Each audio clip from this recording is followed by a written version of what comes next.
Wack 100 has apparently taken on a new hobby, trying to get J Prince locked up, and judging by recent events, he might actually be making progress, like a man who accidentally speedruns federal cooperation without realizing it. Charleston White was in Texas doing what he does best, causing spiritual migraines when he was approached by alleged J Prince affiliates. After leaving the event, shots were fired because of course they were. Yeah, I showed up by myself and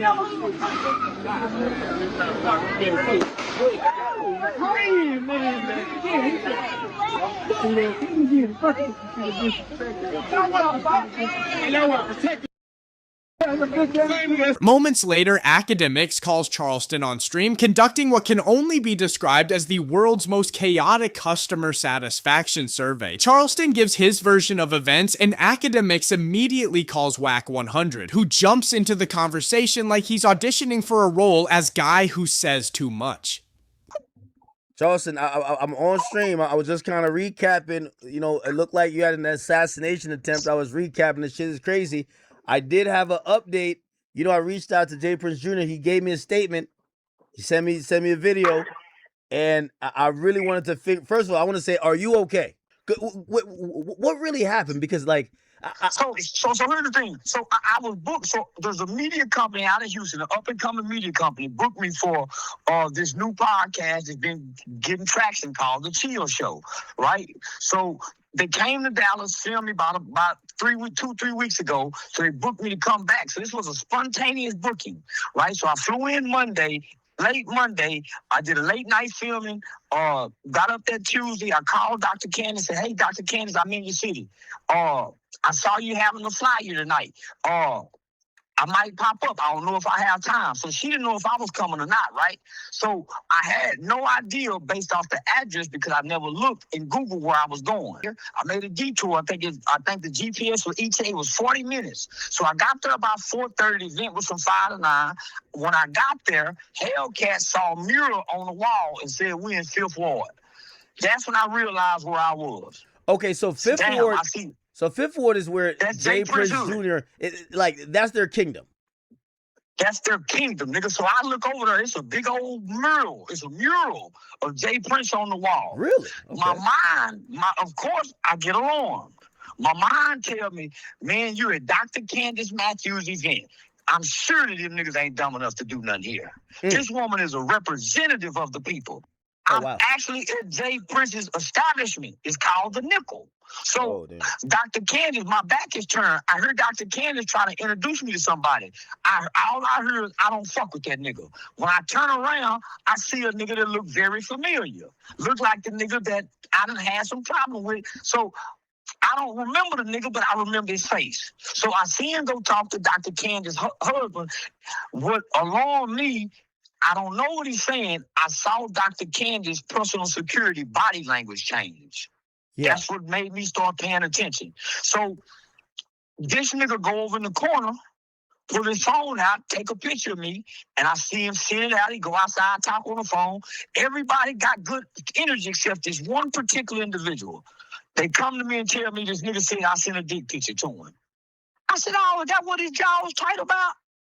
Oh, man, that's where I know that nigga face from. He a victim of sending me. See, if you send me a threat, I send you the best dick picture I got in my phone. So if you threaten me, I flash my Peter head. So he done went outside. So 2 hours done went by. I done got drunk and tipsy after 1942. Wait. That doesn't ring an alarm, though? Because, like, it sounds like if he takes a picture, you goes outside, it sounds like he's trying to tell somebody you're there.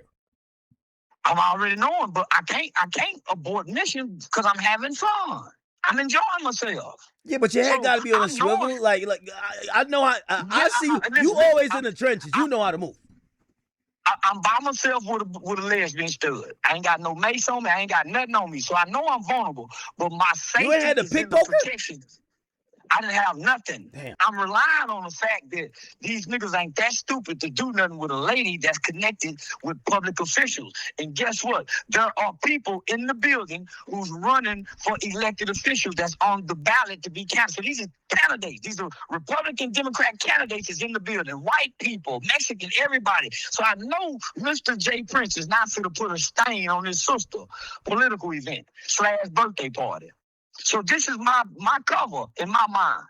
Not so. So as I'm getting ready to go talk on the microphone, 5, 6 niggas come in, big old tall bright nigga. I sent you the secret recording, right? Yeah. No, of course. So the nigga who name is dropped in that recording, that's the big tall nigga come in with the white beat on, with the muscles and the tattoo all down his arm. He walk in front of the white man candidate, walk in front of Candy and say, yo, I need to holler at you. Muscle like, yeah, big fella, I'll come talk to you. But while whisper in his ear, tell him, say, let me do this with Dr. Candace, my nigga. I'm gonna come over there and holler. He said, man, we just need you to apologize. You go get on there and say, this is a script he tell me I got to say. You go get on there and say you're sorry. Oh wait, he trying to put you on video or something? Like, what do you mean? Man, this is what he whispered in my ear while everybody watching. I'm getting ready to get the microphone and get that speech that y'all see me giving. I'm getting ready to get that speech. Yeah. That's what made me go in the way I went in. So he telling me, you're gonna apologize. You're gonna say in the beginning you was trolling, so you didn't know no better. But now, now you know better. And you go tell him you know better, you make a mistake, everything all right, you take everything. So I'm saying, man, y'all go. So I said, listen, had he adhered to what I said when I said, okay, fine, I'm gonna come holler at you. Matter of fact, I tried to Hollywood the nigga, tell him, well, take my number down. Now I'm gonna holler at you over here. People looking uncomfortable? Everybody's looking uncomfortable. Oh. So Dr. Candace tell me, Charleston, man, forget all that. And she give me the microphone, that's when I get a speech. Immediately after I get a speech, her personal security rushed me out the door. So I don't know, I got more goon squad people. I'm parked right in front of the door. So I don't know the whole goon squad is there now. Now the whole goon squad there, man, y'all protecting that bitch ass nigga. So I'm walking through the lines then, they growling and roaring, snaring, showing their teeth. So when I get to the car and realize, man, y'all done all this, and I'm by myself, man, you bitch ass, that's what made me, man, you bitch ass, I showed up by myself and stayed 3 hours, nigga. Y'all could have jacked me up, thumped me in the head, done anything. Nigga, you niggas trying to make us. Wack casually admits J Prince was involved and claims he has a backdoor inside J Prince's squad, as if Mob Ties is a video game and he found a cheat code. At this point, the line between storytelling and dry snitching becomes so thin it might as well be printed on tissue paper. Yo. Wack, I gotta add you the call, man. Charleston's telling me how they try to kill him down there in the 5th Ward, man. Hold on. How do I merge the call? Nah, I don't know. You ain't hear it? You ain't hear about this? Charleston, I got Wack on the phone. It looked like I got a back door in J Prince camp that he don't even understand. Yeah, but one thing I can say, my man told me this, Wack. Charleston went outside, 20 or 30 niggas surrounded him. They said Charleston called them all kind of punk bitches and told them what they wasn't gonna do, walking around and strutting like he was George Jefferson, talking shit outside. Nigga. He did that, nigga. Wait, Charleston, so nobody punched on you? Then a new clip surfaces. Wack on the phone with someone from Texas confirming who the shooter is. Wack insists he didn't know the call was being recorded, which is adorable, because Wack not knowing he's being recorded is like a fish not knowing it's in water. And the person on the phone, clearly one of Wack's Clubhouse disciples. The same type who would click any link Wack sends them, even if it looks suspiciously like potential child porn. So what happened is that when them niggas knew he was there, the word is that J Prince was on the phone with them telling them. So J Prince was telling them niggas not to. They say J Prince mad as hell that they put them right now. Well, see, I'm gonna tell you why I don't believe that. Because if J Prince, if I tell mom don't put him, they not gonna put him. But of course he don't say that to stay out of, bro. But I'm just telling you, them niggas that's cap. That ain't no. If J Prince tell him don't, what he bang on, what he trying to do is say because Charleston went on social media and did what he did, right? Said what he said. Now he trying to put the narrative out there in the streets. I told him to leave him alone. If you told him to leave him alone, they would have never showed up. They wouldn't have. Yeah, showed up, they wouldn't approach him, and they damn sure wouldn't have fired no shots. Now, what you told them is go in there and shake them up and scan. That's what you told them. Let's just be real. Bro, me and you know what he Let me explain something, bro.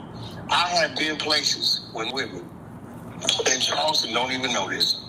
Because Charleston just be popping this, right?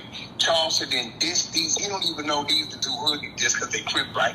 With me in Florida.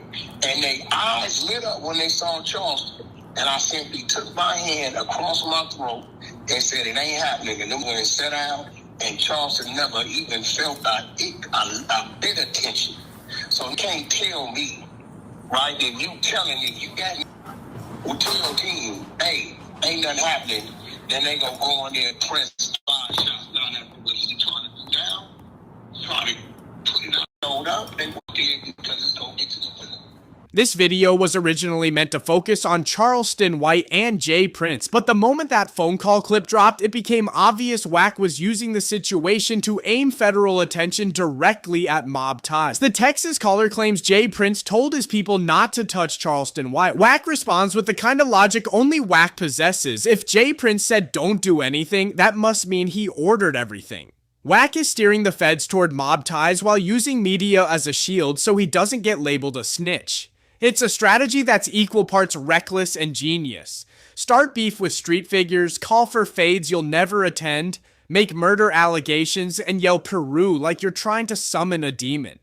It's the same playbook he used against Big U. Wack has mastered the art of avoiding fades. He only fights if your name is Mooseman or Stan G. Anyone else, he switches to dry snitching, recorded phone calls, and forwarding clips to Poetic Flacco, his unofficial propaganda intern. Flacco, who somehow manages to support Wack in every video he makes, has become Wack 100's personal media puppet. If Wack said the sky was neon green, Flacco would upload a 14-minute breakdown explaining why he's absolutely right. In the end, it's ironic. Wack screams that everyone else is a snitch while simultaneously dry snitching with Olympic-level enthusiasm. And if J Prince truly wants to maintain his mob boss persona, he might consider skipping states before Wack finishes narrating his entire life to the internet.